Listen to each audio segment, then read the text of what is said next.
I'm Matt Reynolds, and this is my podcast.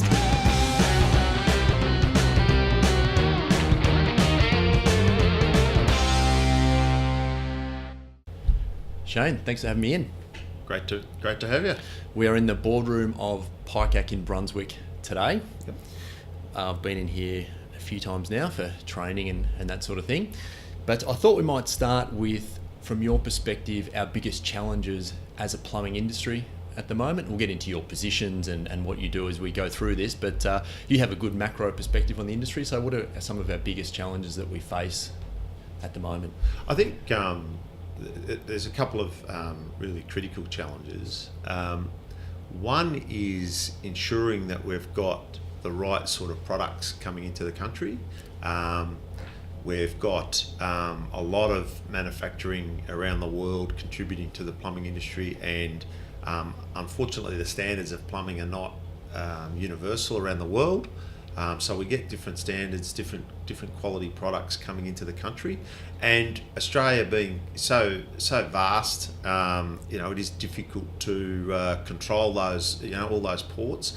The other thing that's really changed, and I think there's a bit of a lag on sort of the sort of legislative frameworks, is that the distribution channels that we sort of grew up with an importer and a distributor and a retailer, they've really collapsed now.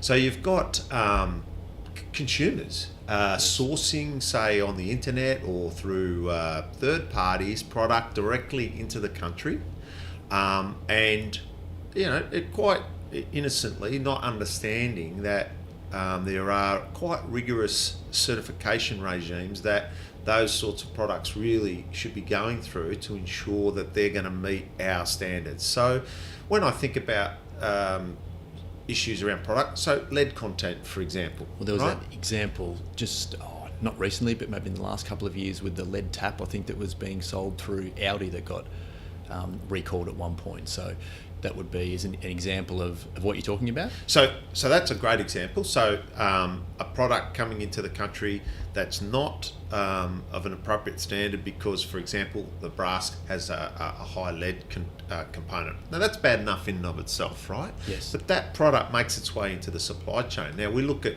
probably one of the really sad stories, in my view, where that played out such that we had a children's hospital, state of the art, modern, millions and millions of dollars committed by government to build the most contemporary hospital.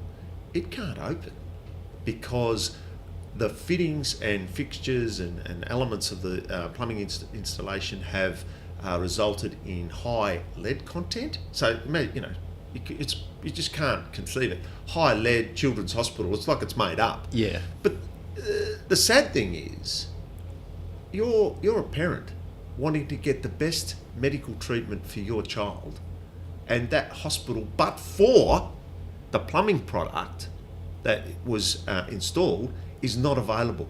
That's the saddest thing to me. So if I had a child that needed, that I otherwise would be getting and I'm not saying, the next best hospital was no good. Yes. I'm just saying that, hang on, we couldn't give the children of the great city of Perth the best available medical treatment because the plumbing fixtures weren't up to scratch. That's where we've got to really get back to first principles and say, hang on, what are we doing here?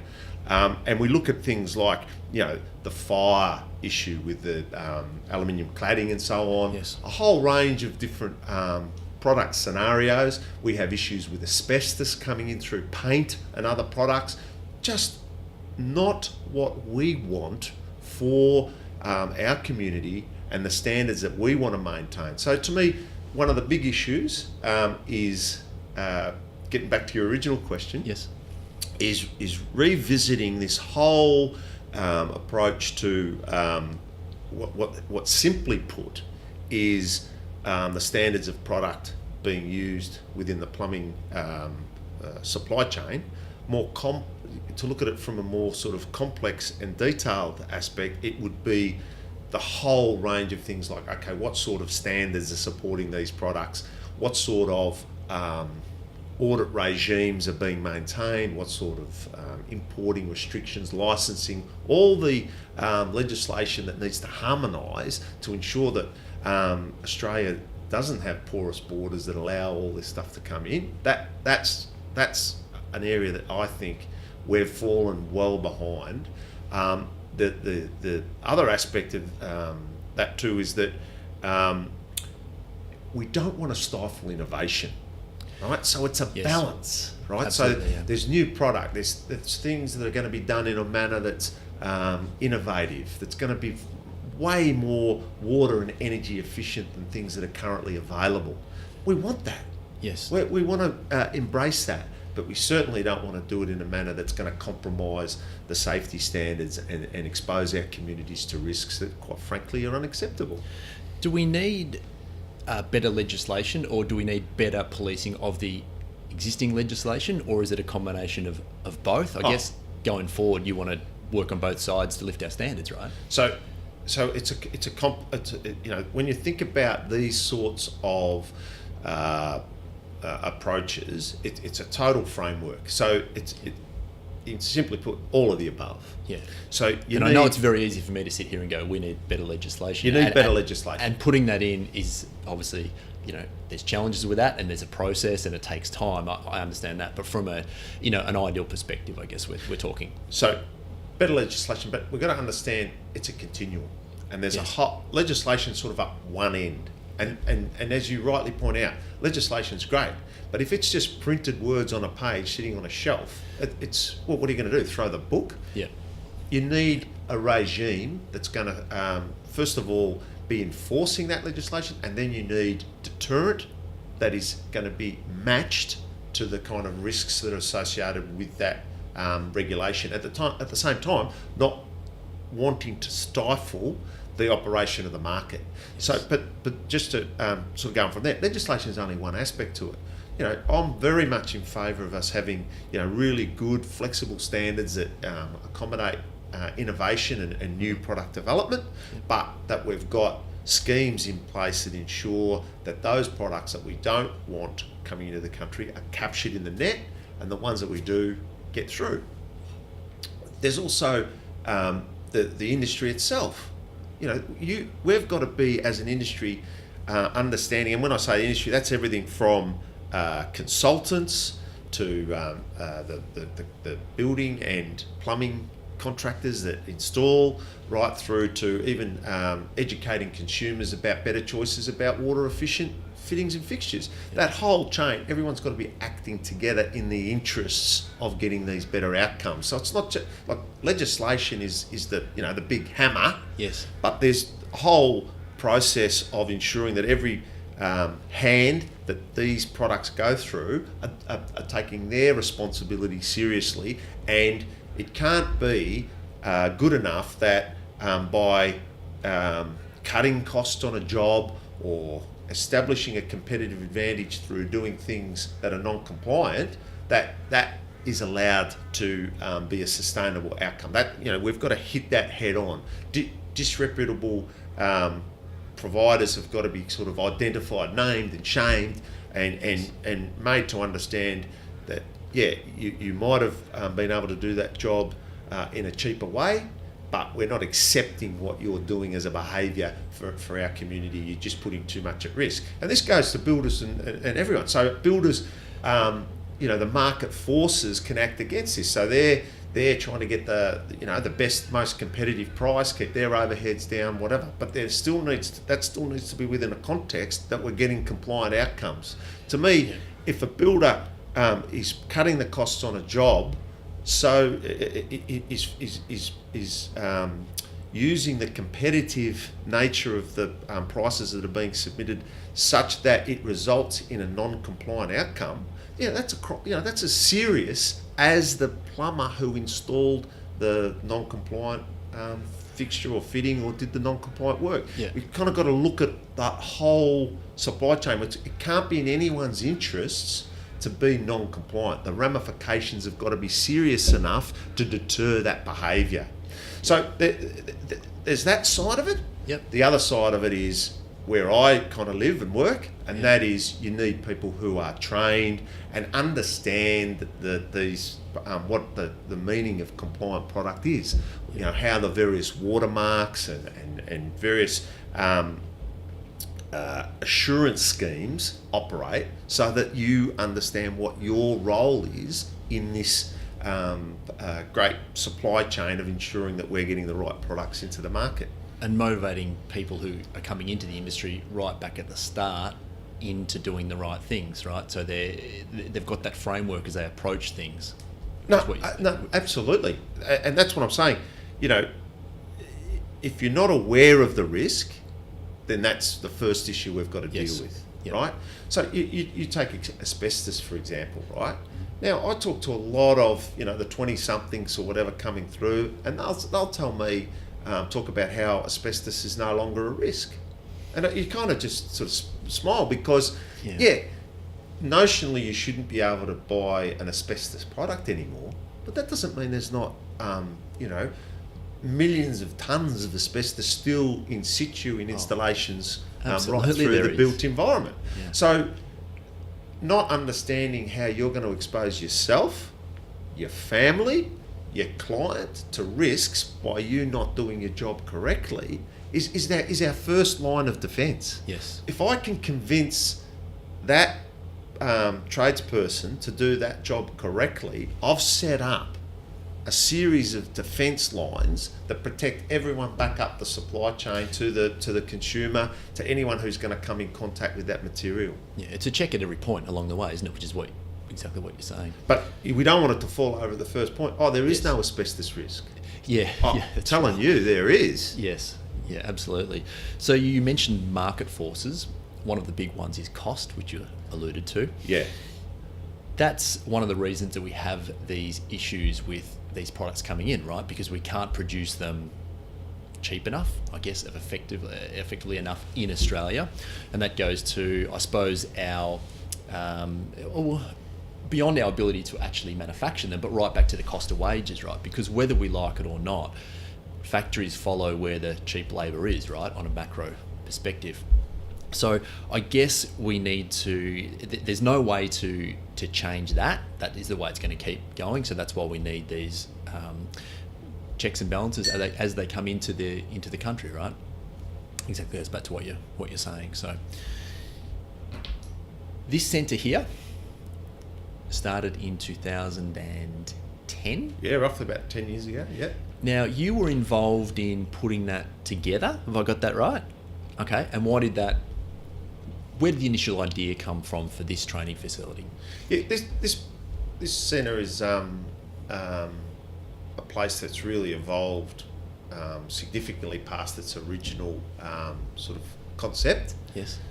Where we were when we first set up, we had, I was working with the state government at the time. I was working for the then Plumbing Industry Commission, which is now the Victorian Building Authority. They've been, the building and plumbing sides have been consolidated in a single authority. So I was with the Plumbing Industry Commission, and we were the state government at the time was very interested in what was happening in climate change and how we could build more efficiently, what was the effect of greenhouse, all those sorts of things. I'm not sure if you can recall, there was all these reports coming out, Stern, Garner. It was quite a focus. Yep.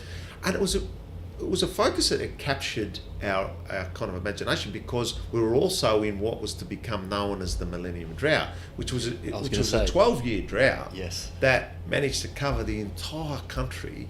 And there was not really one part of the country that wasn't experiencing some sort of water stress. I mean, Australia experiences water stress at the best of times, right? We are a dry continent. Yes. But we were, prior to this drought, really coupled with, I think it's a well-known fact, we were the second highest per capita water users in the world, only silver medalists to the USA. So here we are in this continent that is the driest inhabited continent on Earth, and we've got the second highest per capita water use. So without a drought, you've already got a problem. Exactly right, yeah. Now, and this is the period where we all went out and installed water tanks, right? That's that indeed it is.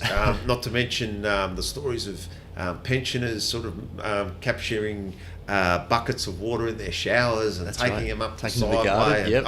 All sorts of things were going on, and indeed the great sport of watching the daily papers, or on the way to work, you might have passed one of the indicators that actually showed what the daily water levels were in the catchments. So you'd watch the Age or the Herald Sun or whatever it was, and you'd be seeing that we're at 36, 35, 34, and it was a big sport. Yep. But underlying that, a lot actually was going on behind the scenes, because probably what never really fully emerged was, we were in a very awkward position in terms of water supply. Our levels were getting down to critical and below, yes, and we were not far off being in a very serious where is the water coming from situation. And for a city as large as Melbourne, that's really dramatic. You it's not a small problem. Be in that circumstance. So that interest in climate change, greenhouse gas, coupled with this drought, just really changed the whole focus of the plumbing industry. And what's now become water and energy efficiency, back then was referred to as sustainability, was a real focus. Yes. And what happened was we started looking at, okay, what sort of things can we influence in the built environment? And if you're going to influence water and energy use, plumbing is one of the big levers. Because if you look at water, I think everyone gets that. Water, plumbing, it's sort of water in, water out. That's all. It's in 95% of environments. That's all going to be plumbing. Yes. Energy, probably a lot of people don't necessarily make that connection. But when I start talking to you about things like hot water or heating, cooling and ventilation of buildings, you start to understand, they're the key energy users. And indeed they are. Yeah. So when we started looking at those key sort of contributing factors to how energy and water is used in the property, you could see plumbing was front and centre. Yes. So plumbing established its bona fides, so then we started looking at, what can we do? And there's a lot of heroic things were going on the supply side, and we saw the desal plans being set up and construction commencing. There were some interconnects that went in between Geelong and Ballarat and better sort of ability to move volumes of water across the state. So they were great supply side initiatives, and I'm sure there's probably a few maps where people looked at where they could put a bit of a black text line and a new dam could be born. But for us, it was looking at the demand side, and incredible strides were taken. And to your point, things like rainwater tanks on domestic properties. Well, that was actually illegal. Yeah, I remember it was. Yeah, there was a time where that was something you weren't allowed to do.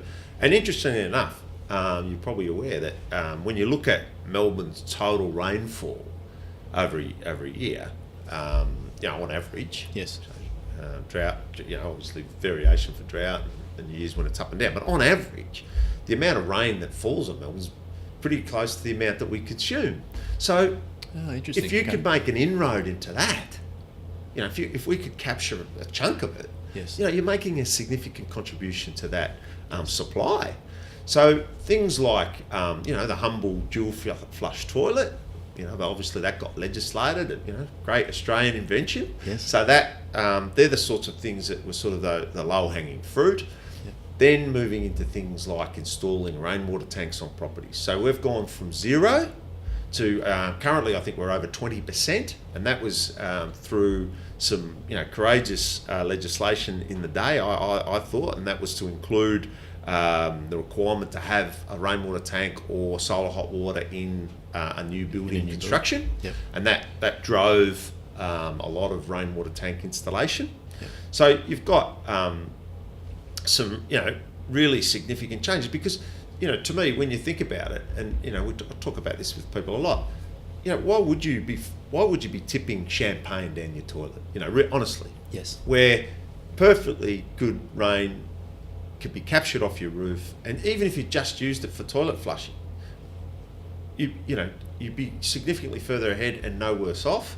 Yes. You then started using it for garden use, and Melburnians love their gardens, and why not? Yeah. And there's a whole lot of things where a simple catch of rainwater, augments that supply.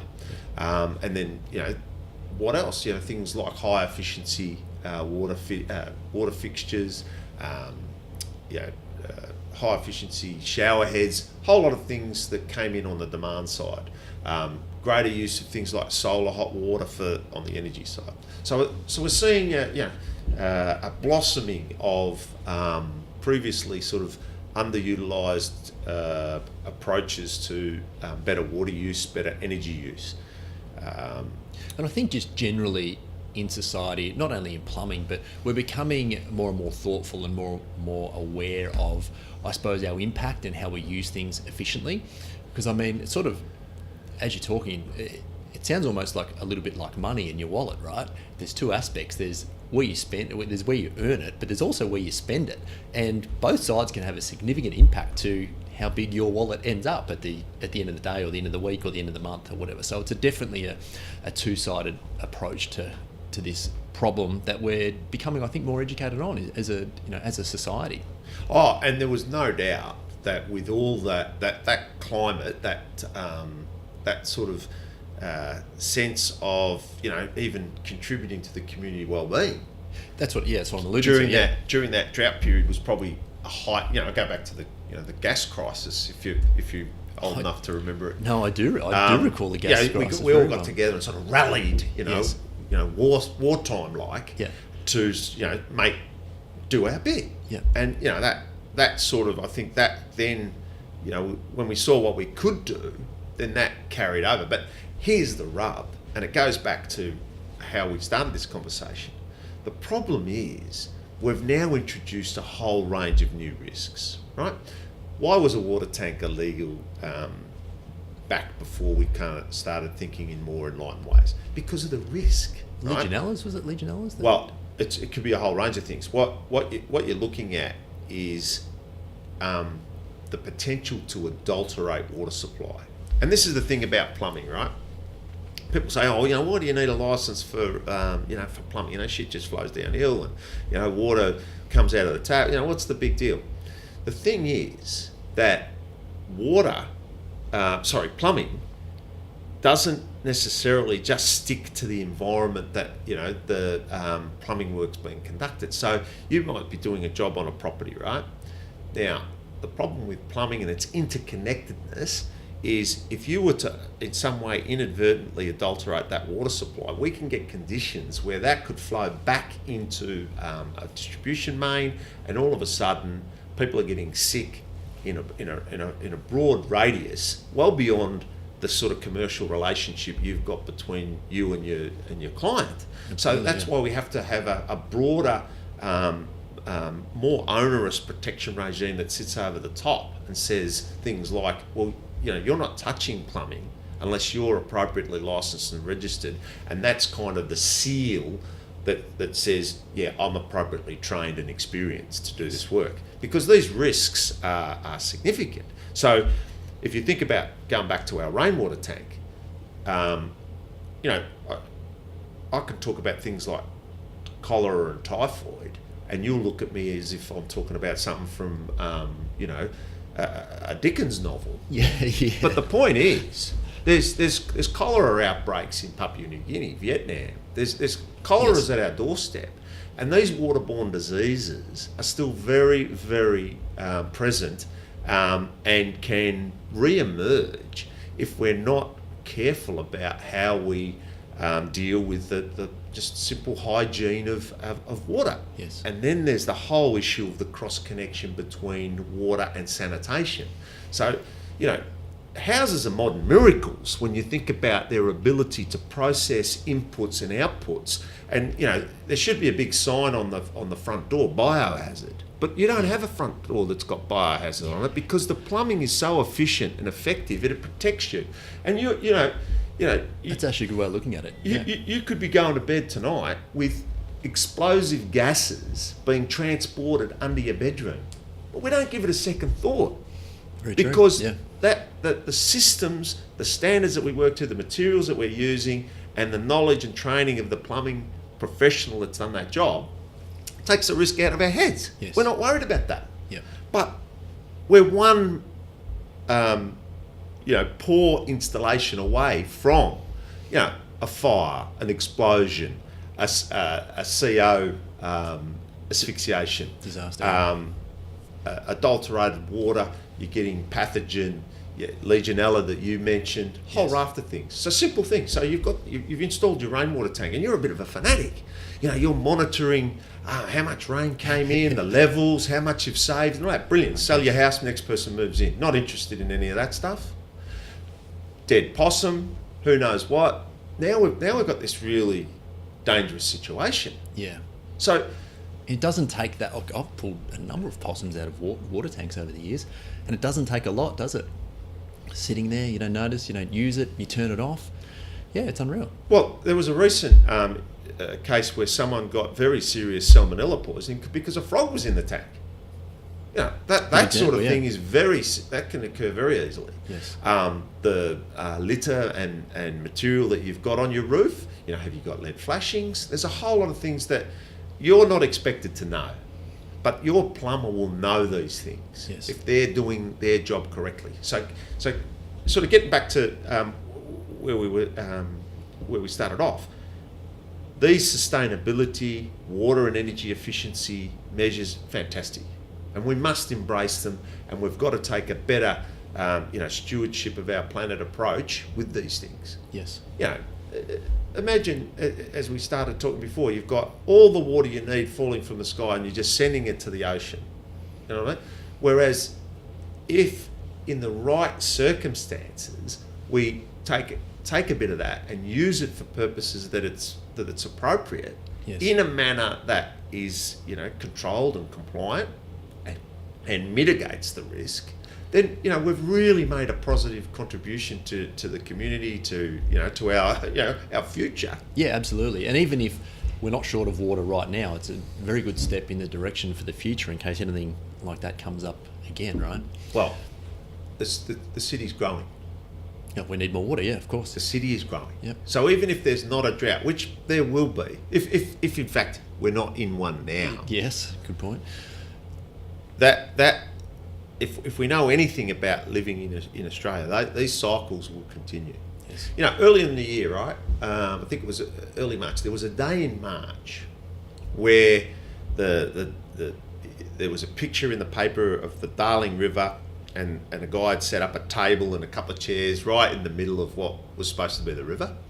We had the fish die back, so there's all these fish dead in various sections of the water. There's floods in Queensland, and there's bushfires in Tasmania.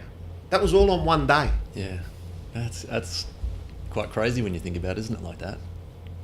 It's a testing place to live, and things as basic as our water and how we treat it and how we ensure that we've got enough, that is going to continue to be a challenge here in Australia, if not one of the biggest global challenges we'll face, particularly at the rate that we're making more and more of what is already a really scarce resource unfit for use. I think we've crossed over the barrier now, which we hadn't when this sort of area of focus became more obvious to us. And that's the cost of actually being sustainable. We're getting to the point now where a lot of these things actually do save you money. At the very start, it was more costly. So that's surely got to be, as we said before with the supply chain, that's surely got to be a factor in moving to a more sustainable model, right? So as we have more and more innovation in this space, and the cost comes down, we're going to sort of, sort of corral all of ourselves into a more sustainable model, which is really exciting for the future of the planet. Regardless of how you kind of think about the impact of climate change in the long run, it makes sense to be more efficient along the way, whichever way you look at it. Yeah. So there's and I think that if I've understood you correctly, there's that immediate bottom line benefit. It just makes sense to build buildings that use less energy, that are able to harness the passive effects of the sun, etc., and provide much better condition, better light, a whole range of different things to improve the quality of our built environment. That's kind of quite self-evident. Yes. If by doing this, I pay less for electricity or I pay less for gas. That's great. Yes. Water probably doesn't have as strong a price signal as the other two, but it's present. But where you do sort of need to factor this in is like the hidden costs. So things like systems that are installed in a manner that within a very short period of time fail, or can't be maintained, or cause damage. Yes.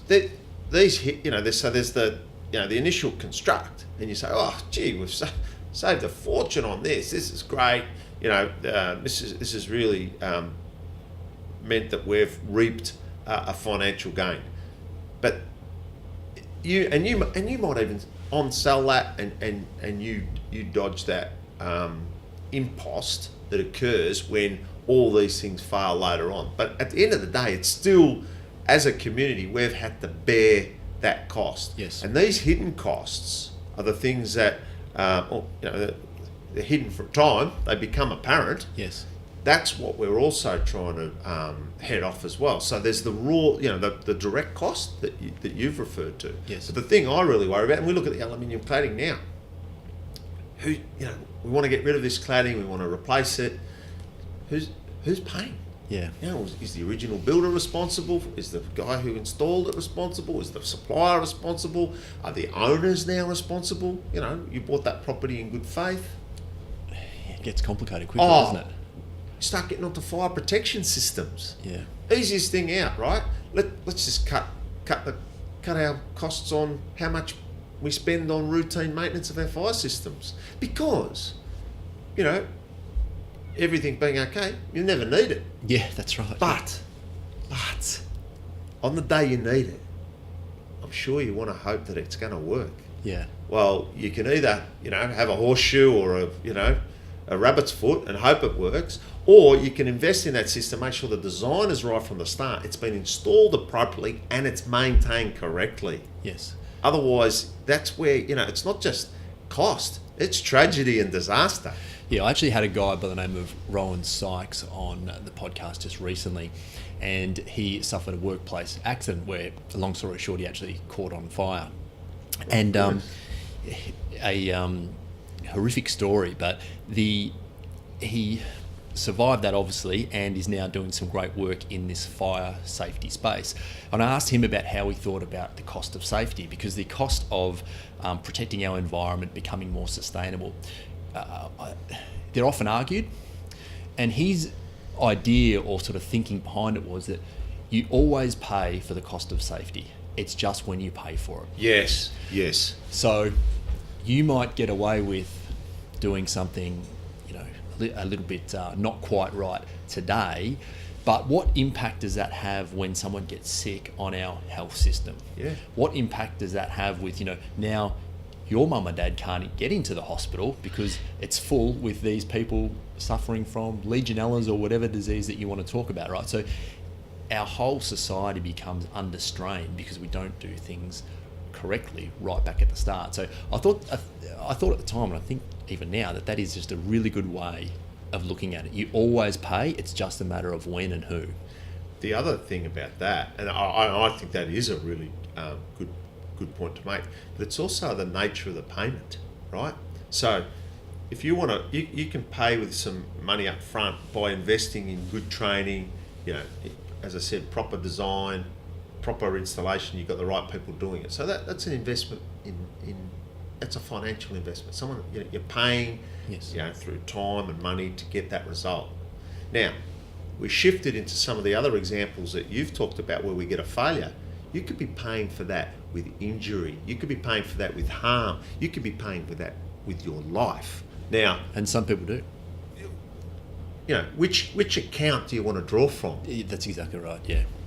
And the ripple effect of these things is, again, often overlooked, but is very, very real. I mean, I had a couple of good stories of that recently on the podcast. It's not you, it's your family. It's your family members and how it impacts them. It's the mental state you're left in after you go through some sort of event that leaves you incapacitated in some form or fashion. It's again, it just comes back to, if we get it right at the start, we can avoid a lot of the costs later.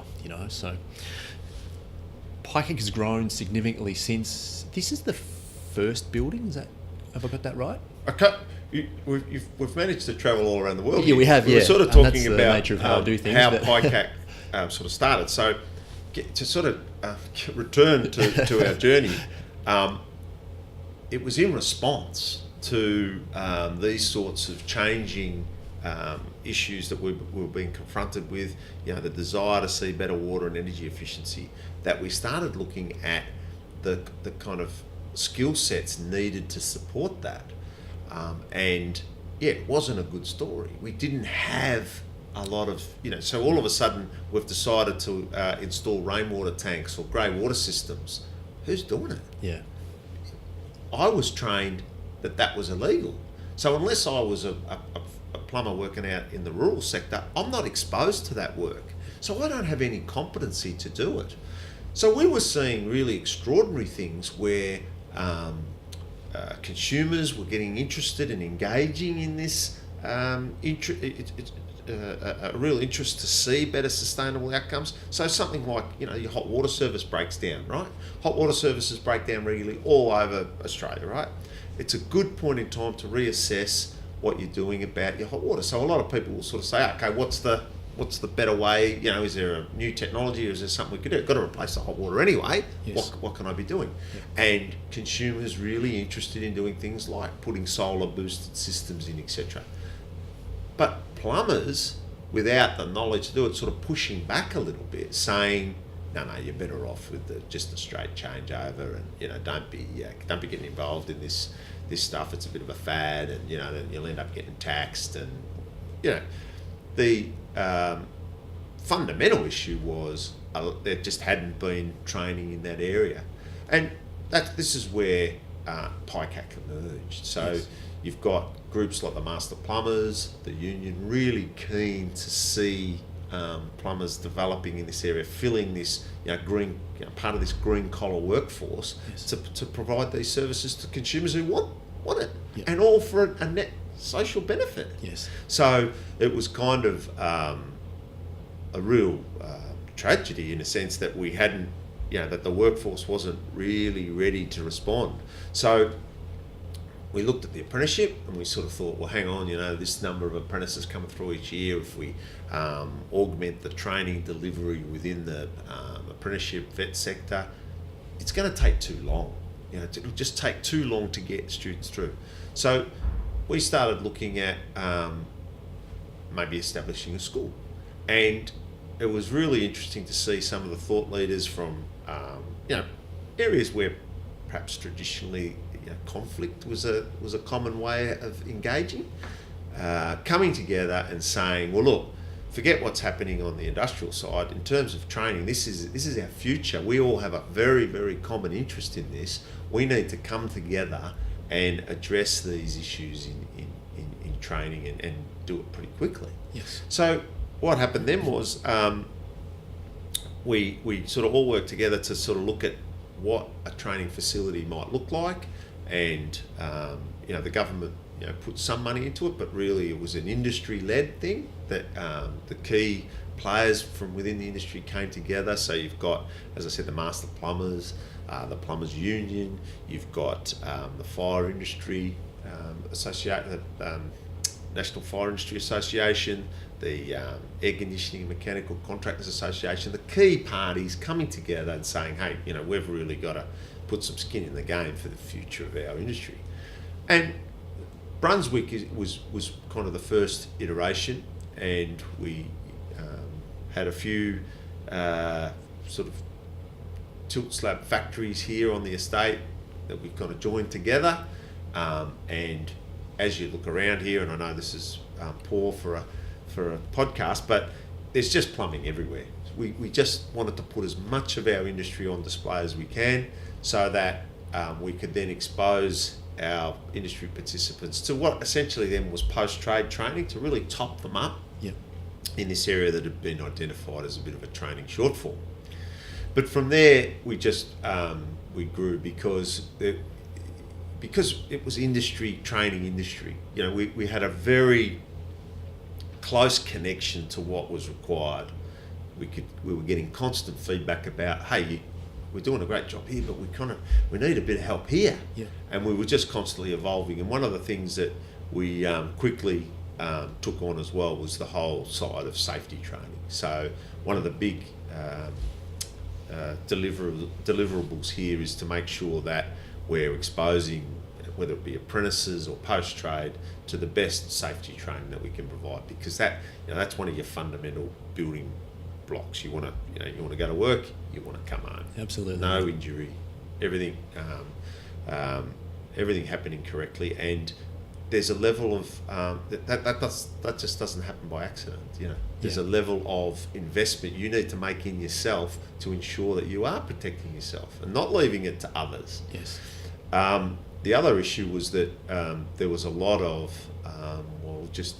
unsuitable trainers in that space. We had a period where there was a lot of unacceptable training going on, not just in construction or safety, but across the board. And then, you probably recall a few of the training scandals that emerged. Yes. But for us, it's what, and I'm not trying to trivialise, but it's one thing to sort of have a computer get ripped off from a folding computer course or something. But in construction, it really can be a matter of life and death, if not just for you, but you can harm others really seriously if you don't sort of know what you're doing within the safety context. Again, it's that ripple effect, isn't it? I mean, you have co-workers and they see what you're doing and they think it's all right and they do it. And then they have other co-workers, and before you know it, you've got an industry which is well and truly out of control. So.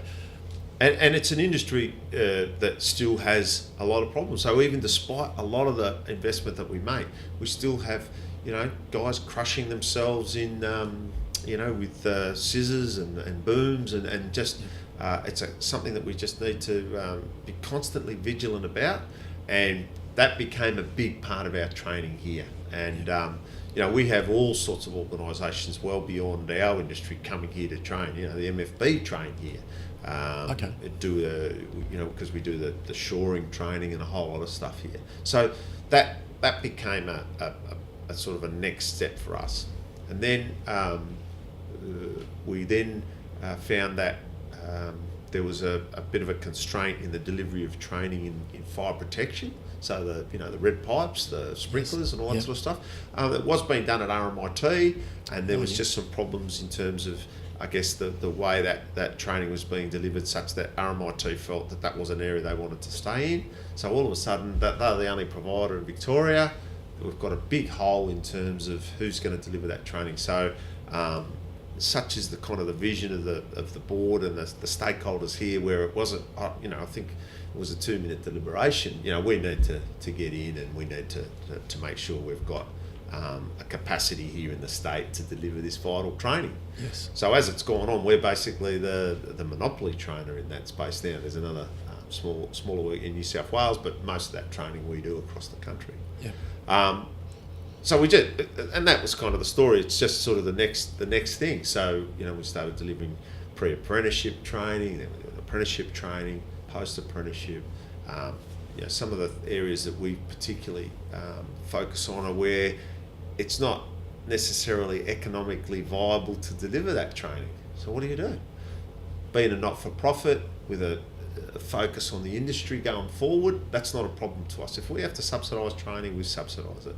So some areas, some of the sort of the gas safety, the advanced gas training, areas where you don't really want to muck it up, but it's expensive to do that training. Yes. And you've got small numbers of students. So we step into those spaces where it's not really, it's difficult for the volume TAFE trainers to deliver that sort of thing. So is it still subsidised by industry participants ongoing? Oh, definitely. Okay.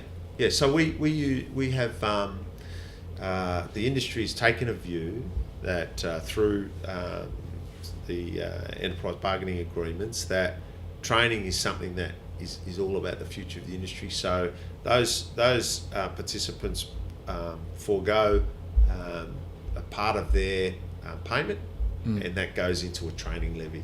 Okay. And that enables us to deliver training really that would be very difficult to be delivered at the level we do it otherwise. On a pay per basis, pay per participate basis? Well, we kind of socialise the cost. So you've got everyone contributing, yes. So then we're able to bring down that cost. So we do a lot of free training here. Yes. Right. So if you're a union member, you probably train here for free in most areas. Yep. So it just depends what training it is and what part of the industry you're from.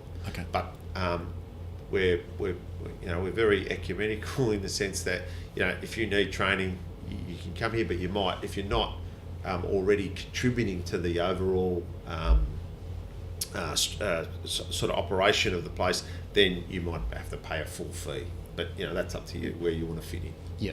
So I just want to cover quickly, you've got obviously PICAC, which is here, and we'll go back to the story of that expanded in just a second, but then you've got the master plumbers, you've got the Victorian Building Authority, you've got various unions from different parts of the industry. Yeah. So how do they all kind of fit together? I know they overlap in some areas, they don't in others.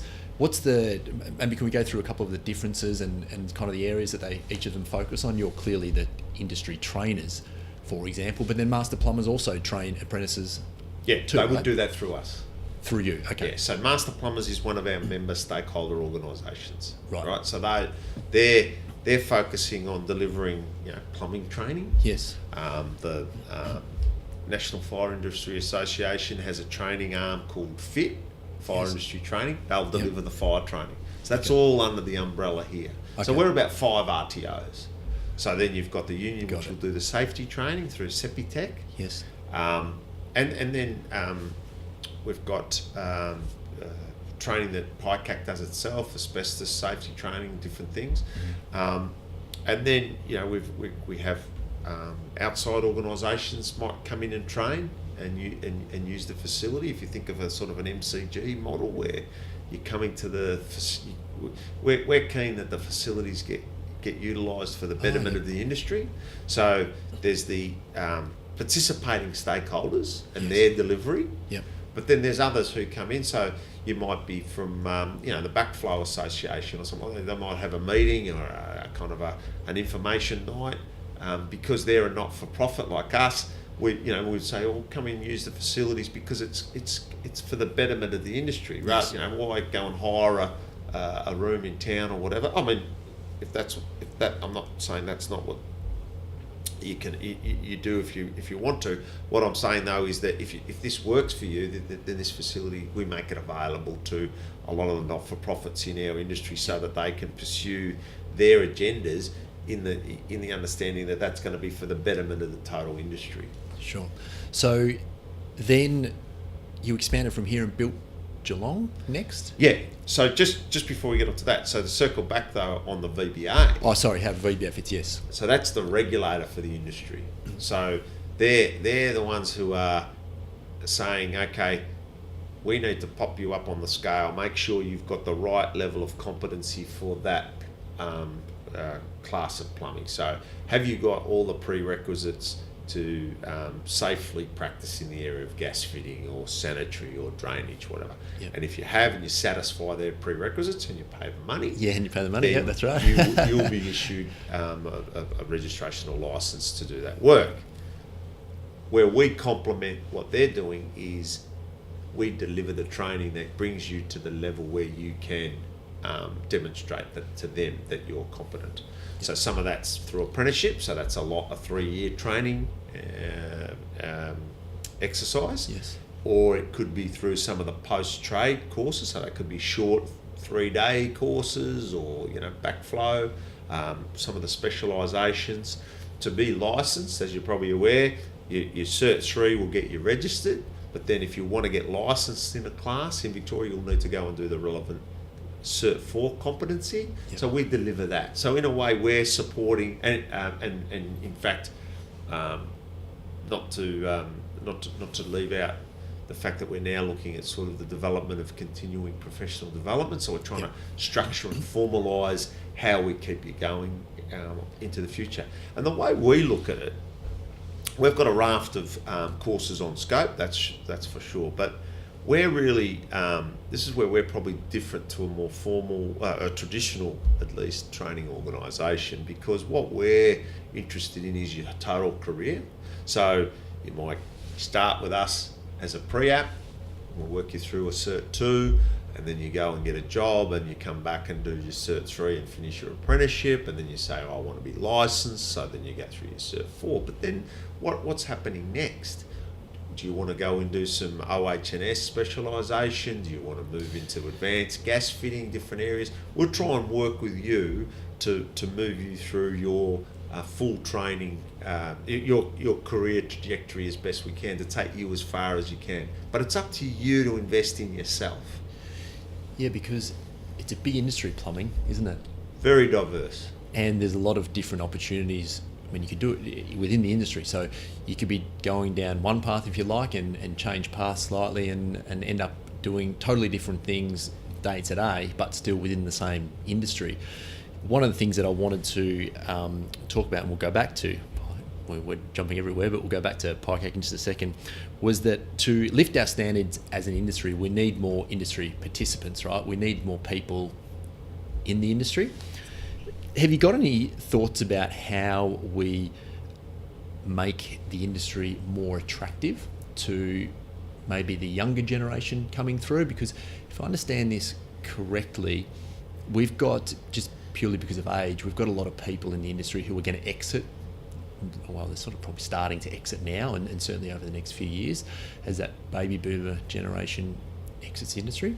So we need simply to just maintain our standards, we need more people. To improve them, we need more again. So how do we make this more attractive as an industry?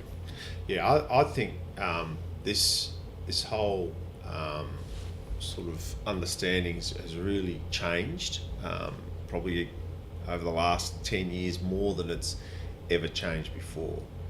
And what we've got now is an industry that has moved away from a sort of a linear, conveyor belt sort of model like the one that you're kind of sort of describing. So when I left school at year 10, right? You finished year 10, you knew everything, so you didn't need to stay at high school anymore, and the good folk at the local high school were keen to encourage you to take on a trade. Yep. So I was in that sort of situation. I'm a second generation plumber, so I kind of knew the game.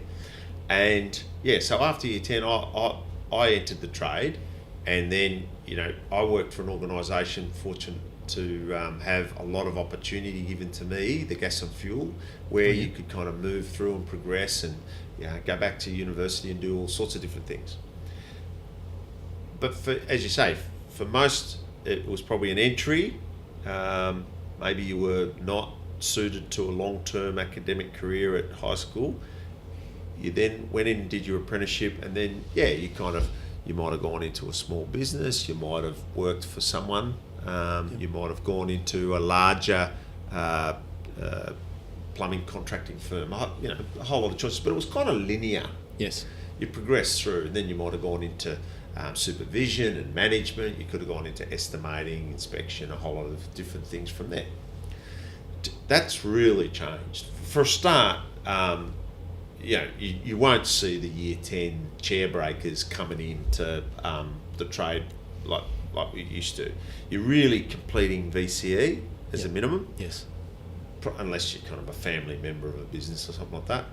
And then you're probably going off and doing a Cert 2 to familiarise yourself with that trade. Yes. And you might sort of get into that Cert 2 and say, well, that's not for me. And then you might go off and do carpentry or electrical. So you've got a good sort of selected group that are coming into apprenticeship then. Yep. And they go through. So they're already a little bit older than the group I was talking about. And they're a little bit, having done a pre-app, they're a little bit more certain about that this is the right career for them. Yep. And away they go. That's one stream. Then you've got people who, and we see this quite a bit, they've gone to uni. They've got a degree because mum and dad wanted them to get a degree, right? But now they actually want to circle back and do what they want. So you've got someone who's got the degree, they're now a little bit older again, so they're coming back through. We've got people entering the trade who are second career, either second trade. So some of the people coming in for apprenticeship have actually already done an apprenticeship, and they're looping back. So might be a carpenter, might be someone from the industries that have not continued on as much as was previously the case. Say, for example, manufacturing. So fitters and turners might be looping back and finding a second career. So there's a lot more of that going on where people have already been in the workforce for a significant period of time. We've had apprentices come through here in their 40s, so they've just looped around and said, no, there's no future for me here, I'm going to come back. Or they're looking to complement a kind of a range of qualifications that they've already got. So the notion that it's that single kind of traditional, that's sort of out the window now. And the other thing too, to get back to your point, is that the trade has become so broad and diverse that it actually has an attraction to a much wider range of participants than it did previously. That's a good point. A lot of people like the trade because, I want to work outside. I like the idea of working my hands and working outside. A lot of people like the green credential of the industry. So they like the idea of working in an industry that's sustainable in terms of water and energy use. Yes. And then there's people who just like myself who like plumbing. Yeah. I like doing that. Yes. So that when I entered, I don't sort of do so much of it these days. But it was just a field that I'd been exposed to, and I just sort of like the idea of doing that. Yep. But the really great thing for people entering the trade now is that it is just so diverse. So you do your base training, but once you're through that, there's a whole range of areas that you can get into and specialise. And green plumbing and sustainable plumbing is just one. There's a whole lot of different areas that you can pursue. It's also still one of the great, vocations where you can start out a little small as a really small vendor and build a business up. So the entry to start and kick off your own business is still reasonably low. Yeah. So you can come in and if you want to back yourself, you can move up, have a partnership. You and a partner working together and build a really healthy business, or indeed you can keep going. Yes. And there are some really big plumbing firms who operate in Melbourne and across Australia where the principals started where every apprentice starts. Yes. And that track is still open. Yeah. Not to mention the other things we talked about going into, working in government departments or getting into inspection or estimating, assessing, going through leadership in terms of supervision and management. All these pathways are open for, building facilities managers coming from a plumbing background. Yeah, academics, getting into training. Dramatic shortage of training instructors in across all construction industry sectors. So that I'm not sure the issue is attracting people into the trade, but I think it is. There are serious issues about attracting the right people into some of the specific branches of plumbing, and training is one of them. Okay, so is it a natural thing, or do we need to put some focus on that? I mean, if you have a hole in a certain area for a certain trainer, do you, as a training organisation, go out to other industries and try and attract people in in that training space, or? Well, if you use the training one as an example, that's become such an issue that we're actually working with the department and a number of other TAFEs on a project to make entering training more attractive. And this is because there's a number of reasons. One is that in many cases it's difficult for people to sustain their economic position coming into training. So in other words, they could be earning a lot more where they're at in the field. So it's quite a bit of a drop in earnings to come into training. So that's a difficult one to deal with. Yes. But having said that, there's also a lot of, by the same token, others who might be saying, well, look, I've done that for long enough. And what we want them to do is consider, well, look, if you don't want to be doing that, maybe heavy physical work, or you want to try and change your circumstances a bit, consider training. Yes. So there's this economic barrier. There's also the fact that for a lot of people that are currently in the plumbing industry, their mentoring and their coaching and so on, they're probably really good down the footy club and whatever. They've got a lot of the informal, interpersonal skills that would make them great instructors. Yes. But the formal academic requirements would be difficult for them because they haven't been in a training environment for a long time. And that's why I say, you want to be continually investing in yourself throughout your career, so you don't all of a sudden find yourself, you've sort of been out for so long, it's actually difficult to re-enter the training environment again. And less and less these days, but we used to have the old story where guys were just frightened of computers. Well, yes. I mean, can you imagine today having someone who couldn't, as part of their daily life, couldn't interact with a computer? That's just completely gone now. But you remember when you'd have guys who just wouldn't do certain things because, oh no, I'm not going to touch a computer. Yep. Now their phones are carrying around more grunt than was imaginable. They're exceeding what we would have had 20 years ago or 10 years ago as a computer. They've got in their phones. Yes. So we all adjust.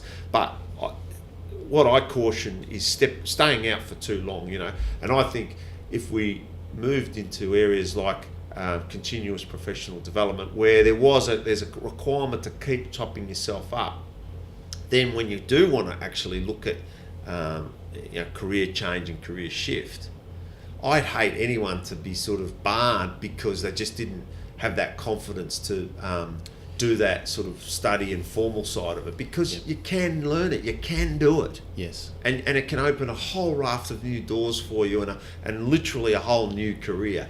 And maybe we can keep some of the people that are exiting for the physical reasons or whatever, maybe around a little bit longer, imparting some of the knowledge on the young generation. Maximum experience. Yes. When you're tipping out, like it's just wrong. Yes, no, I agree.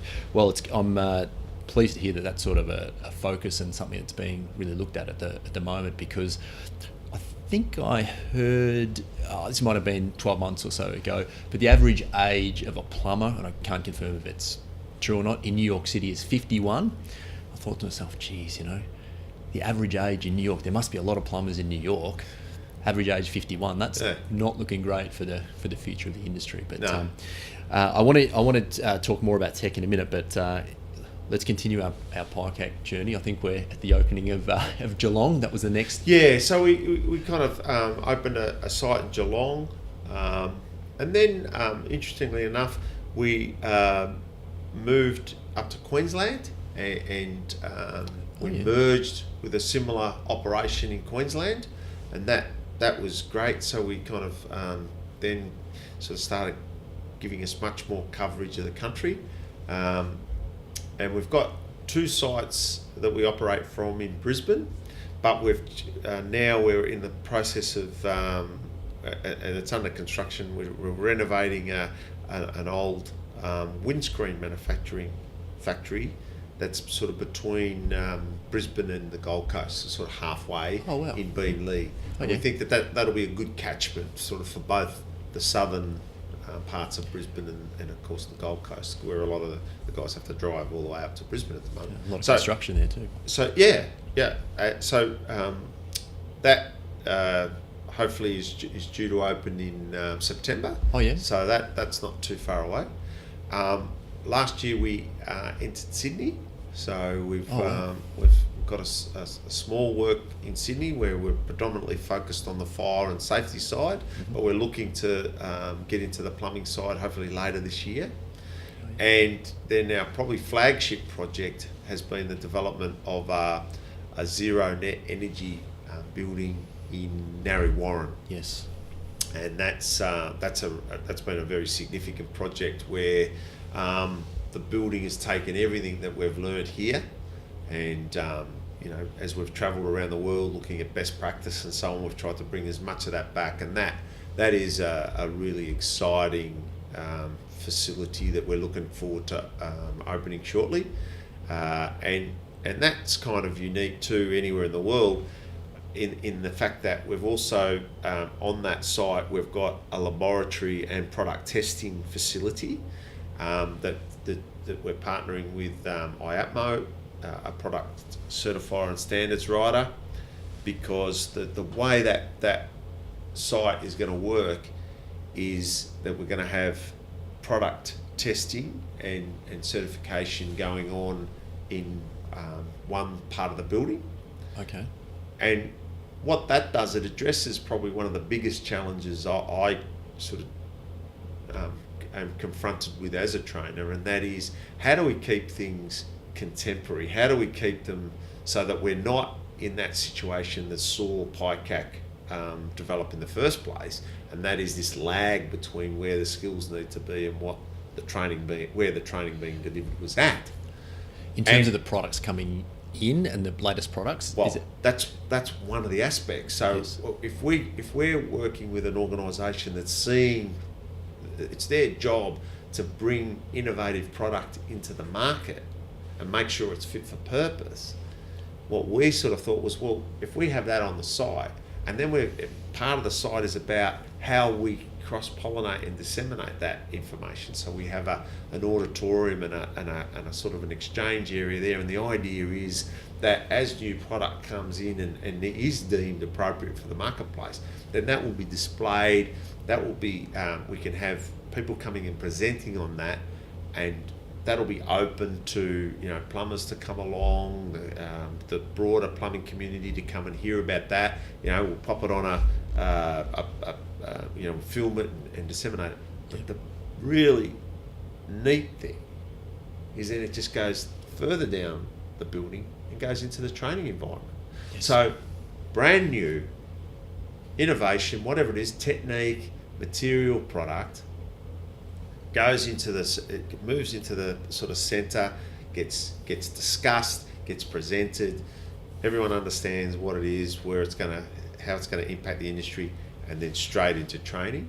Yes. And then that's disseminated out to our other sites. So what we're really trying to contract is that whole delay from new product innovation through to people learning about how that's to be utilised in the plumbing industry.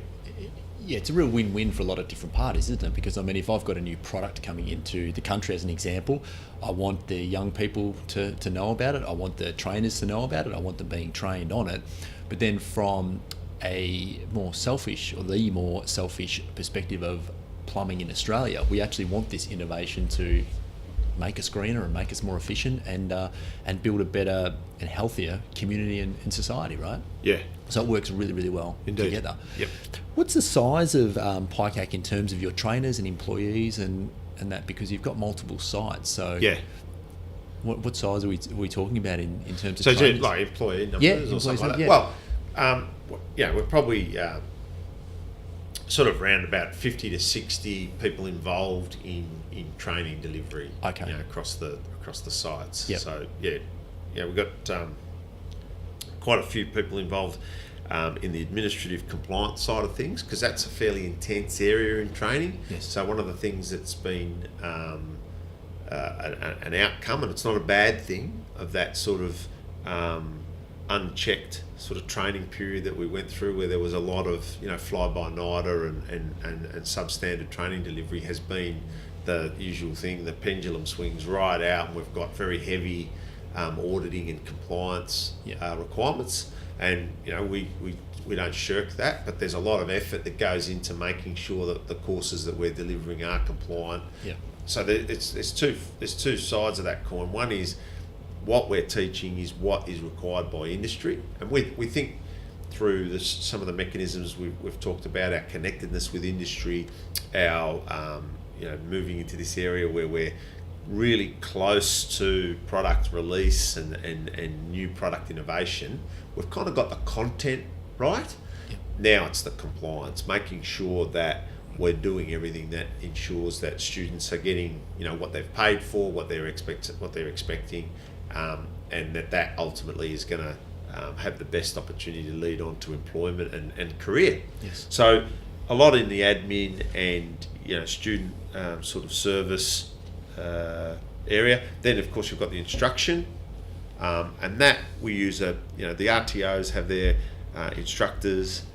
We bring in sessionals. There's a whole lot of flexibility about how we do that. We'll even bring in expert third parties depending on what the nature of the delivery is that we require. Okay. And then we've got staff involved in just keeping the facility contemporary. We call it the ship. It's a bit. How's the ship going? There's a lot happening. There's a lot of moving parts here that we need to keep. Up to the right standard, so they're not just suitable for their intended use, but for training delivery. So it's a little bit. We have to invest a bit more in how we keep everything operational here. And that zero net energy building, there's a lot on that online now, isn't it? I know on your website about a few of the things you've done, which we won't go into it too much here, but the pylon drilling and how you get. Actually, do you want to touch on that just really quickly? So the Narre Warren site, as well as we talked about the kind of the flow of the site itself, but in the building is it's an example of best practice. So we've worked with a lot of the plumbing industry to say, be involved with this, put your product on display. Yep. So there's a whole lot of new innovative product just that you can go and touch and see and handle. Yep. The building itself, from a zero net energy design perspective, incorporates two main features. One is a lot of PV. So we generate a lot of power from the roof, and sell that back to the grid or use it for building use, such that if you took our lab out and our welding facility out, so those things that are to sort of teaching, you took them out, the actual building itself doesn't require anything to come in from outside. Oh, so you can literally turn the power off, turn the water off, and you'd be okay. Apart from the issues with not being sunny today and maybe tomorrow, but so to offset that, we sell back to the grid, and that brings us to a net zero position. A net zero, as an average, got it. And then on the mechanical side, we've utilised the geothermal system, and this is where the site is really unique, because we're on a sort of a flood prone area down there, and we had to screw pile the construction, right? So we're just sort of thinking, well, hang on, if we're going to screw pile and drill all these holes, why don't we put the geothermal in the screw piling, which really hadn't been done a great deal in Australia before, not in a training institute like this. Yeah. So I don't know, about 250 boreholes later, we've got 6 kilometres vertical and 6 kilometres horizontal of geothermal piping that services all the heating and cooling requirements of that property. So that's an area where we don't have to bring any additional gas or anything in for the heating and cooling of that building. It's all coming out of, literally coming out of the ground. And there's about 100 or so pylons, is that right? Oh. Sorry, not 100 or so pylons. They're about 100 metres deep, a lot of them. Okay, so we've got a number that are 100 metres deep. Yes. 96 metres. Predominantly, though, most of them are about 26 metres. Right. So most of the screw pylons at the 26 metre mark, and then we've got about 30 that go down about 100 metres. And in very simple terms, what you're doing is that you're using the difference in outside temperature against the Earth, towards the Earth's core, if you like, to either heat or cool. So you're basically pushing that warmth up or down to regulate the temperature. Once you've got a temperature difference, you can, it's just moving the temperature. Do things. Yes. So, obviously, just to put it really simply, in summer we're pushing heat into the ground. Yes. In winter we're reabsorbing that heat. So it's a sort of a thermal battery. Yep. And the circulating water is the agent that that carries the temperature. Either dispels that heat into the cooler surrounding Earth, or absorbs it where it's the hotter. So depending on what we're trying to do. So, and in fact, it is quite incredible. We're sort of going through our sea trials now, to get back to the ship analogy, and we're starting to commission the system. But just to feel put your hand on the pipe and feel that that's a natural exchange.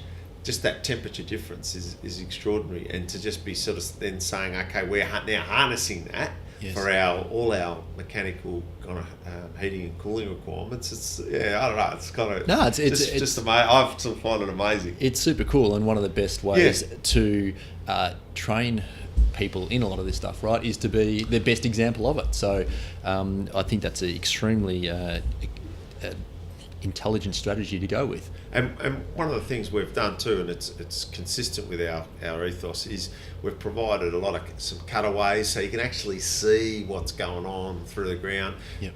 One of the central features of the building is the manifold where it all comes up. So rather like in a typical building, all that plant and equipment's hidden away, and a couple of paintings on the wall. Yep. It's just all open. You can go in and see it. We'll run training around it. So much like we do here, if you go downstairs here, there's an absorption chiller, there's a little gas turbine. That's all, we use it for the building, but it's also integrated into the training environment. There's a lot of open walls here, as in clear coverings on the walls, so not plastered, just so you can actually see inside the walls and see how the plumbing's run and what it does and that sort of thing. So it gives you a good insight into what plumbers are doing behind the wall. Now, you are also the chair of the World Plumbing Council. Yes. And we connected because I must admit I'd heard vaguely about the World Plumbing Conference, which is in 2019 now, in September of this year. Correct. And it was a LinkedIn post that you put up about the conference that I started to look into it, and obviously got my tickets and all that sort of stuff, and led to us sitting here today. In a few sentences or words, or however you want to put it, what's the purpose of the World Plumbing Council? Because we spoke, a couple of weeks ago now about this conversation, and we can very quickly forget when we're talking about all these advancements in technology that some places in the world are a lot less fortunate than what we are. Absolutely. Put it that way. So.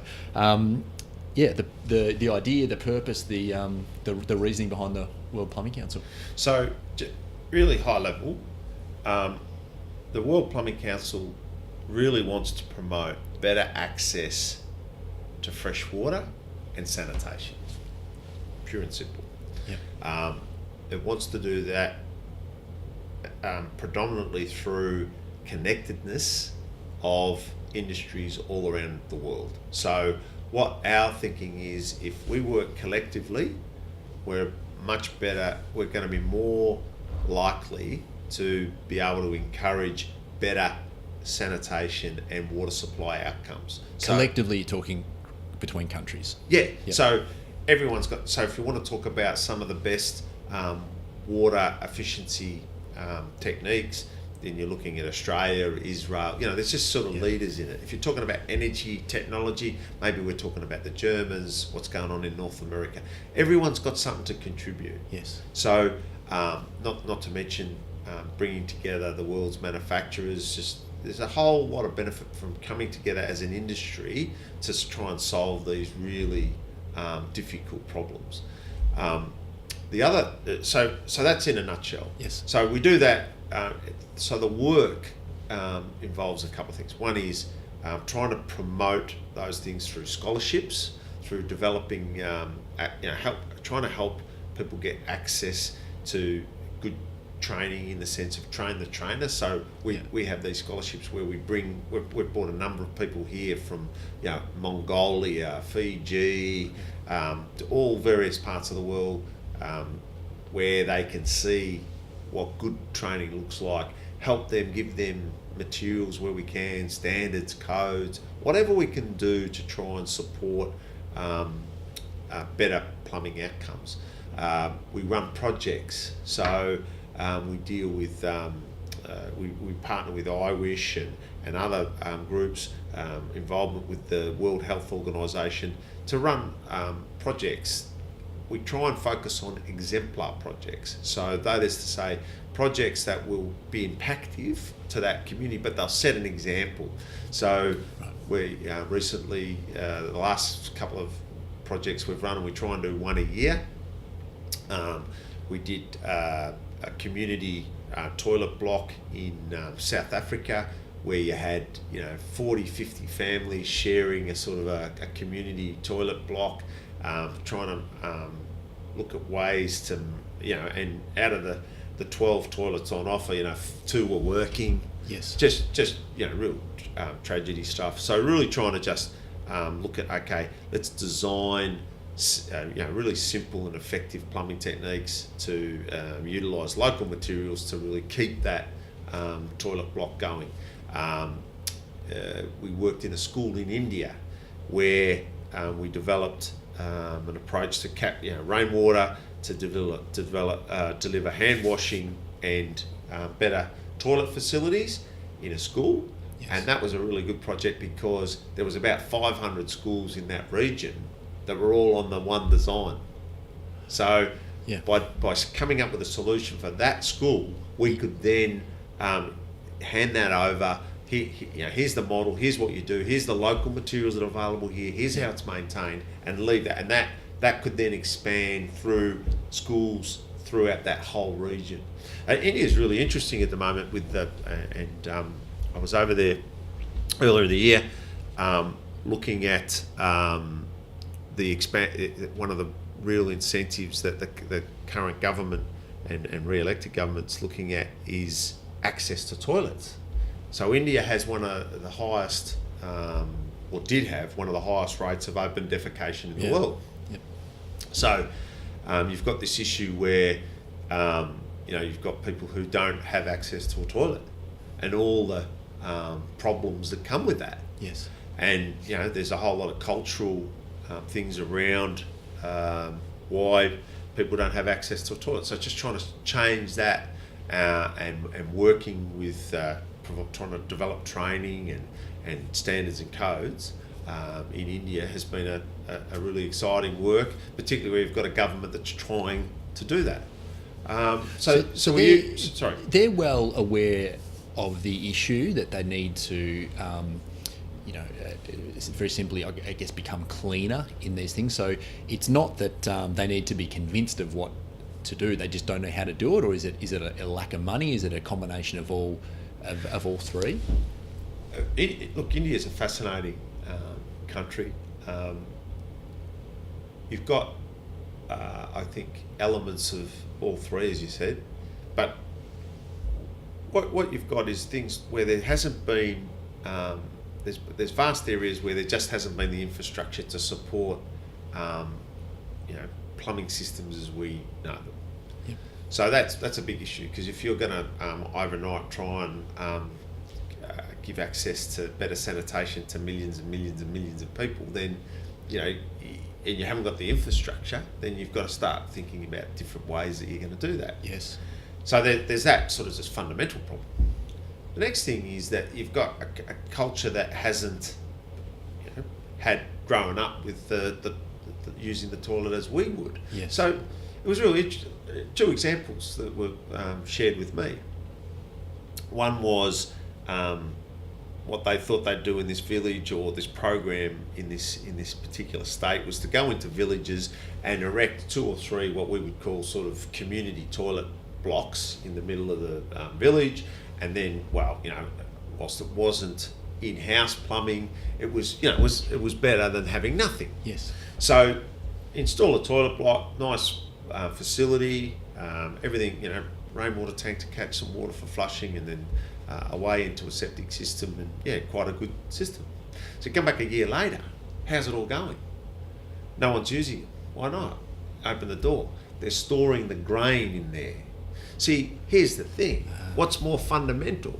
Being able to have a place to go to the toilet where you could do it in their mind they could do anywhere, or having a place to keep next season's grain dry and safe so that we can eat next year.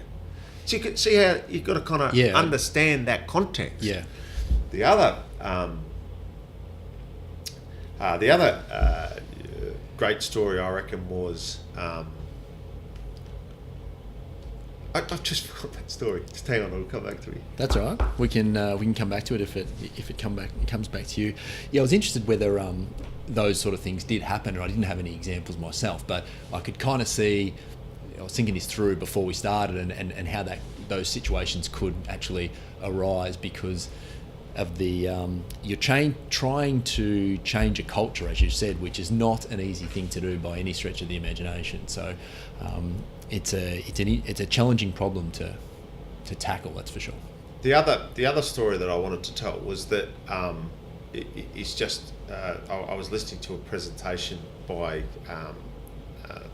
one of the water ministers from a state in India, and she made the point that on the back of the toilet installation program that government was running, rape had dropped by 15%.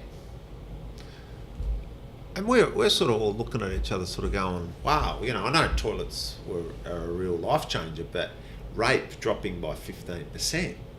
And what had been totally eradicated was the issue where at night you've got no toilet, so you have to go out and you head off to a point somewhere out in the bush to toilet, and obviously there was there's women unfortunately were being raped. So the minute there was access to a suitable toilet, that component of those numbers was immediately eradicated. So you kind of, it sort of takes your breath away when you think install a toilet and crime goes down. The incidence of rape drops. Yeah. And they're the sort of things coming from our culture that we don't necessarily understand. Yes. Girls being removed from school at age 14 is another common one. Yes. Because there's no access to a facility to deal with menstruation and things like that. So parents will say, no, you've got to come out of school now. Yeah. And that impact on a society where, your sort of 13, 14-year-olds are completely removed from education. Well, and you get a whole country. But for a toilet. Yeah. It's crazy, isn't it? It's a big issue, but it's very simply solved, but also, a big task to implement across the board, right? Massive. Massive.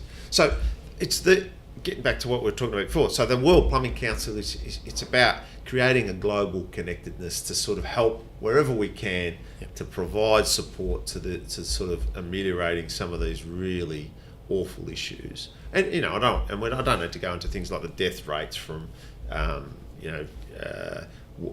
water that's been adulterated and all that sort of stuff. That just real tragedy stuff. Yeah, and you can search the UNICEF website and the World Health Organization and get information on that. But it's trying to address some of those issues. The other thing the World Plumbing Council is particularly focused on is, I think it's one thing in the developing world to point to these issues, and it's kind of obvious, and you can try and provide any sort of support you can and make a difference.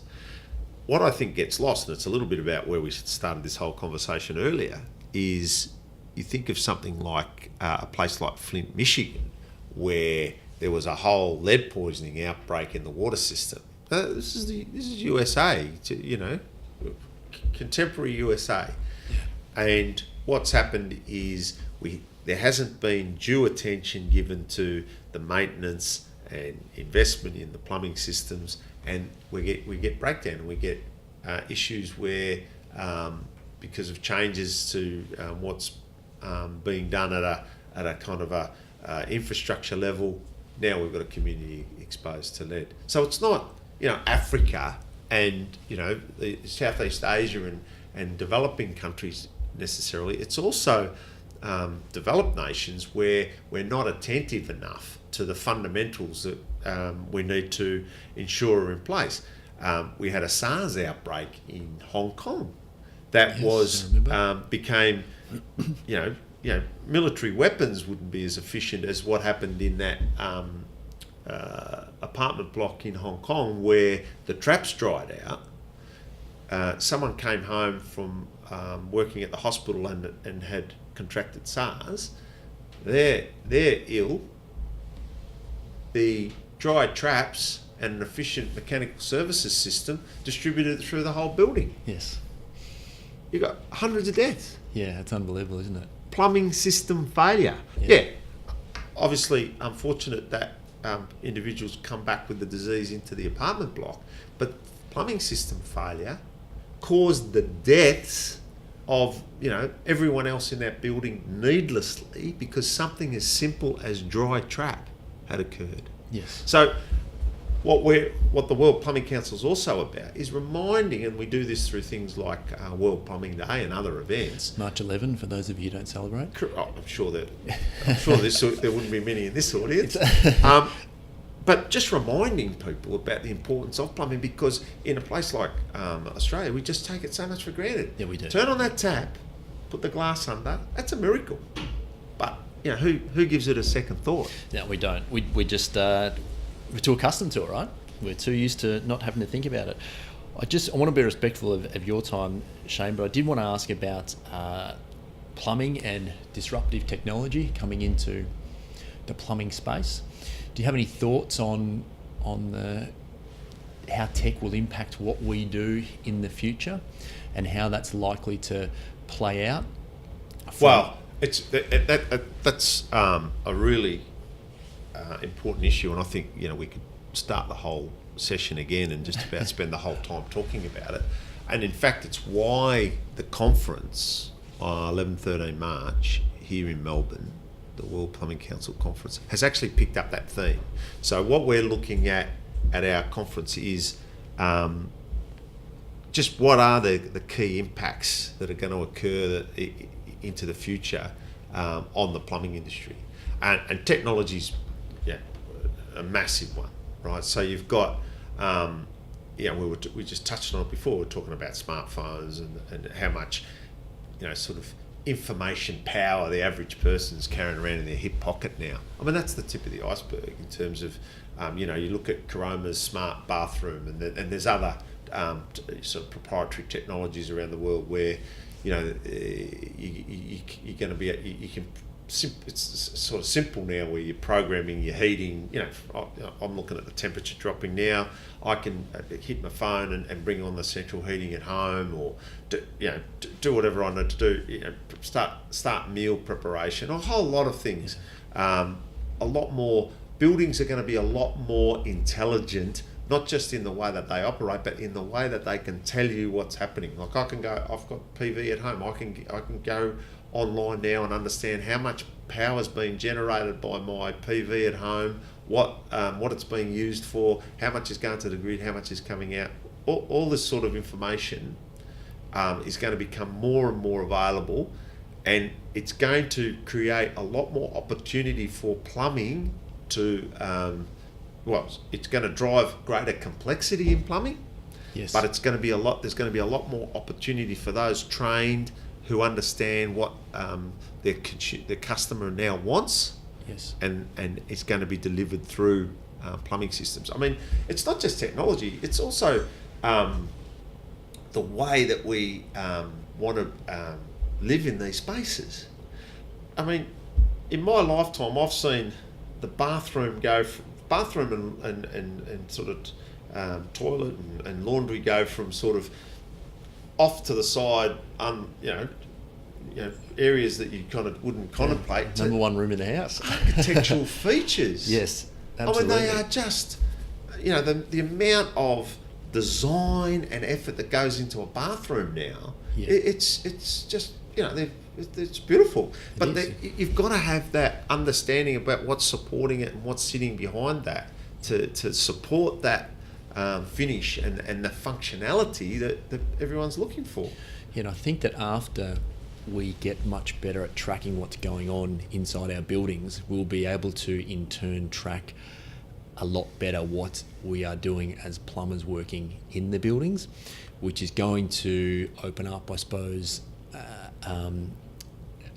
more considerations for the way that we go actually about doing things, and we'll need to work around work with these technologies to provide the best solution. So no longer will things be hidden, but they'll be 100% auditable.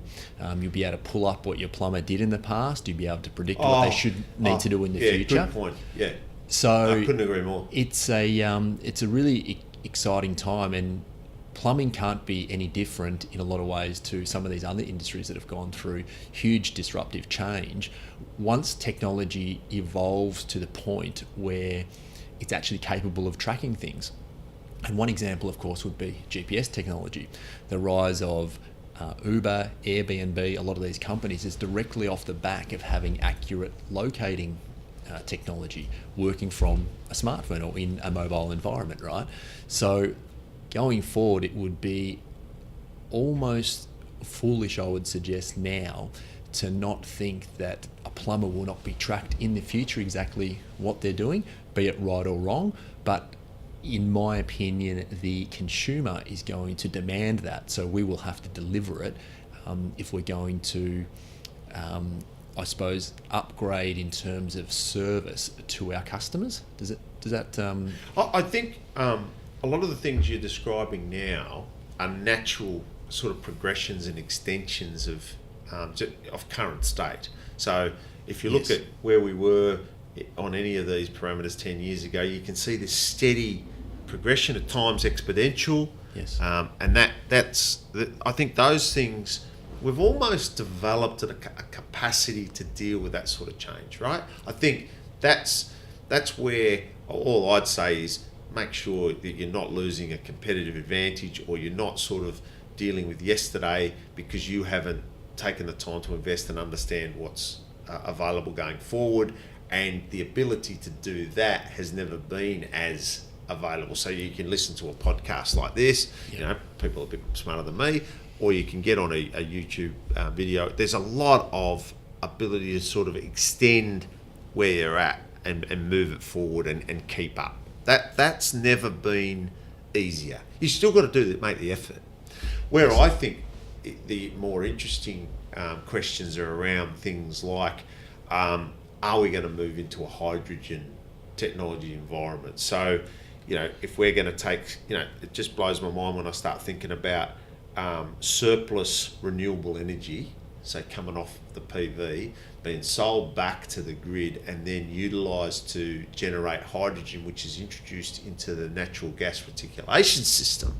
Now that's now spawning an industry that currently doesn't exist. Yeah. So that's attracting those other people to the industry who have the knowledge to, for lack of better words, invent these things being possible. There's in that, a domestic but home. Look at your gas fitter now. Now, if he's working in a blended hydrogen methane environment, what does that mean? What does he have to do? Because now all of a sudden, that technology, which could be silver bullet-like in terms of delivering sustainable outcomes, so we morph over to hydrogen, but where's the workforce that's going to sit under that? That's where the plumbing industry comes in and says, yeah, no, we're gonna develop, we're gonna learn how to service hydrogen blended appliances or whatever it is, wherever we go. Yep. But what I find phenomenal is by putting PV up on a roof, and you sort of go, well, yeah, okay, well that's going to generate a bit of power, and that's fine. Now all of a sudden, the way that progresses, it's revolutionised potentially the gas industry. They're the things that I think are going to be amazing to watch over the next few years. Yeah, and also a lot of stuff, I guess, in the technology, in the tool and product space too, right? There's some pretty cool stuff that's kind of starting to happen now and will only evolve at a more rapid rate, I would have thought, going forward. So opportunities are going to open up. Again, that's probably something that it's not new to us. If you think we're on that. We all know we're on that curve now. You think the evolution of all that sort of stuff. I mean, the first cordless drill came out, and if you got 4 revolutions out of it, you'd think that was sensational. Yeah. And oh no, I'm actually going to drill something that's a bit hard, so I won't use my cordless drill.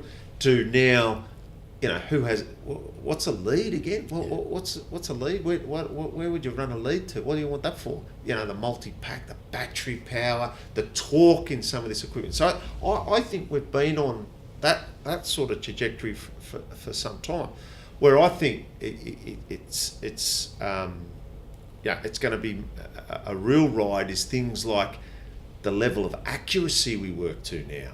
So the tools are now, these tools are great, but what that's leading to is things like, and I'll get onto this issue about where the craft element's heading.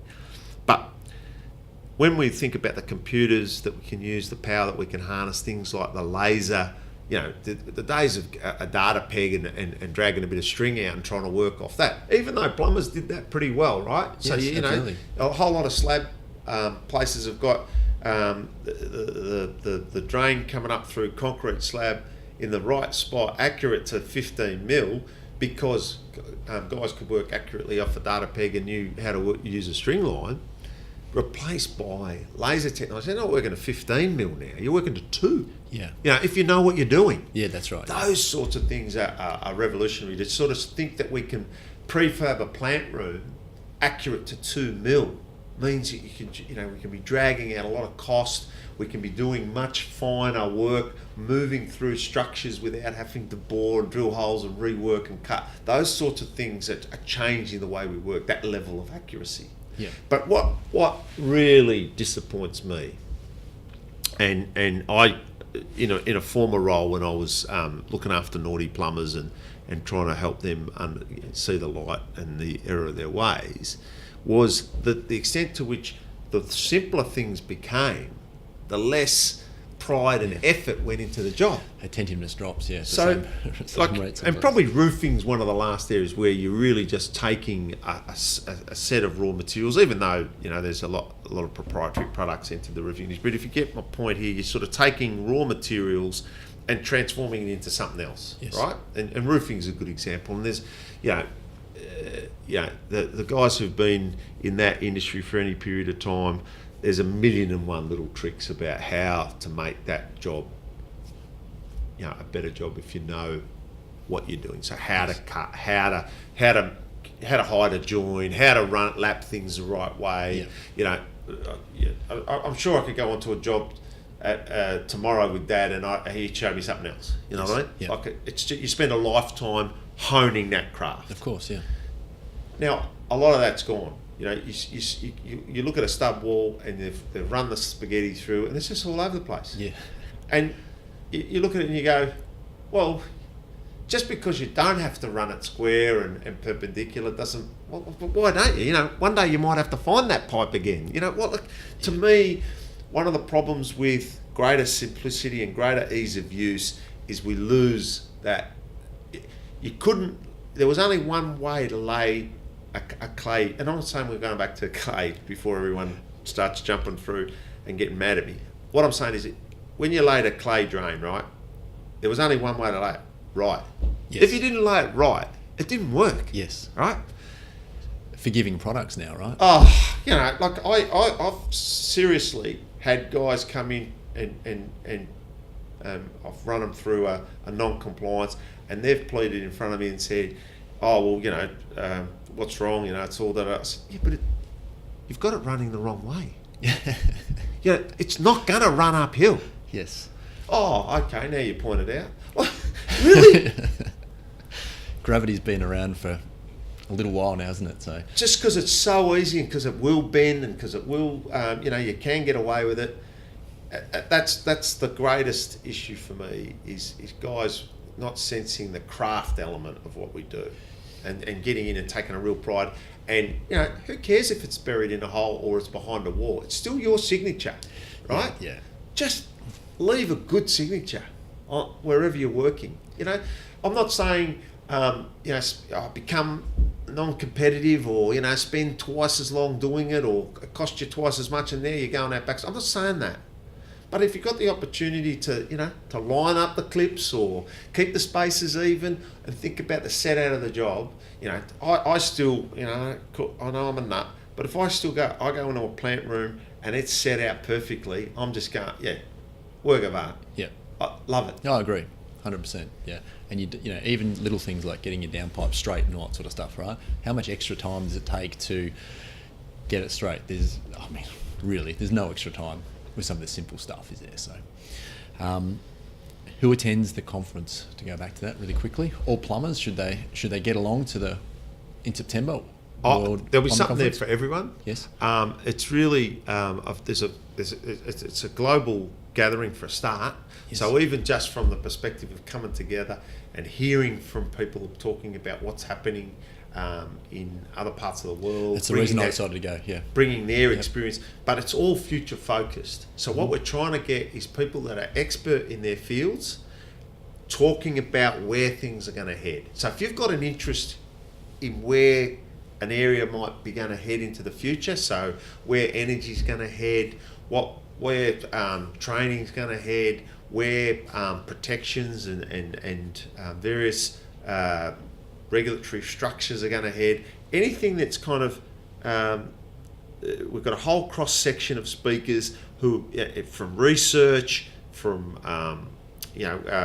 Mark Pesci, our one of our keynote speakers, is a futurist, so he's trying to describe what's happening based on what we're seeing. So you and I had a little crack at it in terms of what we're seeing in terms of technology and process and lots of stuff.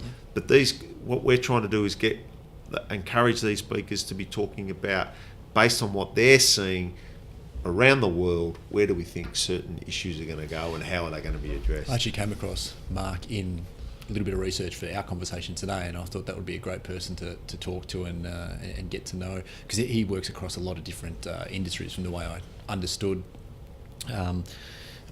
So he's going to have that macro perspective on where we might end up going forward. So a couple of light-hearted ones, Shayne, just to finish off, because we're at risk of clocking over 2 hours here, so we'll try and stay under that if possible. You are a former plumber. I am. I'm still licensed and registered. Favourite tool? Oh, wow. Favourite tool? I kind of... I think the tool I would use the most would be the claw hammer, that's for sure. I'm one of those people who can use a claw hammer for 1,000,001 different uses, so I quite like the claw hammer. Quite like the claw hammer. It's interesting, when I spoke to Scotty Cam, he told me his favourite tool was a sharp set of chisels, which I thought both those examples pretty basic, sort of fundamental. Everyone's got to have tools. So yeah. No, I just think there's not, in terms of moving things and opening things and on occasions even driving a nail in straight, the old claw hammer's a pretty base tool. If you could have one law changed or implemented, what would that be? Oh, I think, not to sort of repeat a theme that's emerged throughout this discussion today, I think, we really do have to come back to product and just really look at the laws surrounding the product that's coming into our industry at the moment. And I think, we've got some real concerns, and I'd really be encouraging government to look at what we need to do to make sure that it's not falling to the plumber or anyone else in that supply chain who may not be well positioned to determine what needs to be used. We need to sort of safeguard and have a good starting position that says, well, yeah, nothing other than what is appropriate for our use is going to enter the system, and then the plumbers can decide, which particular features or brands they want to use. It makes it hard, doesn't it, with the evolution of pod construction as one example. Bathrooms come in fully assembled in some cases. Do we hook them up? Don't we? That's the sort of thing that we're talking about. We've got to get better at understanding whose responsibility, I guess, that is, and the best way to, I suppose, police and audit that kind of construction process. And we've got to have robust frameworks, because the rate at which this sort of stuff changes, and what you've described a perfect example.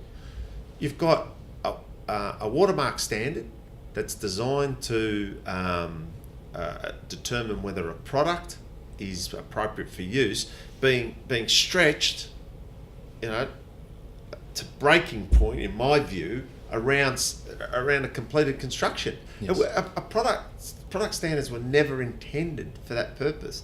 Now you've got a whole bathroom in the pod form, and don't draw the line there. Well, bathroom that will go to half a house.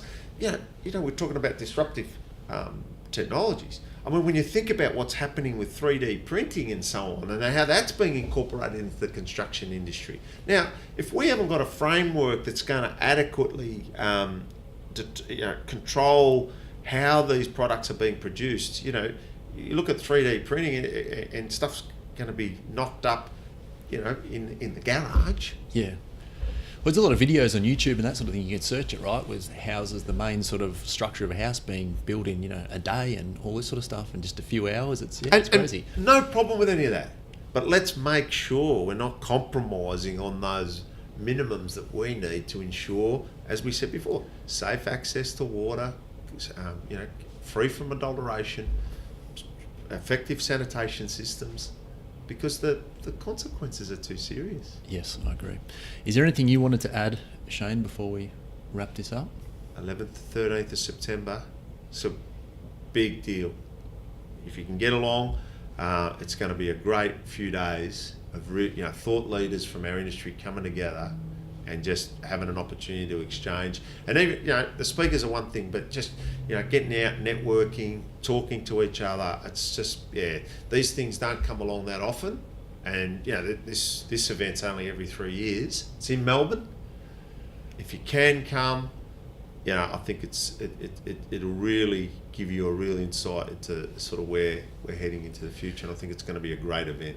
Is the next conference public information yet as to where that will be, or?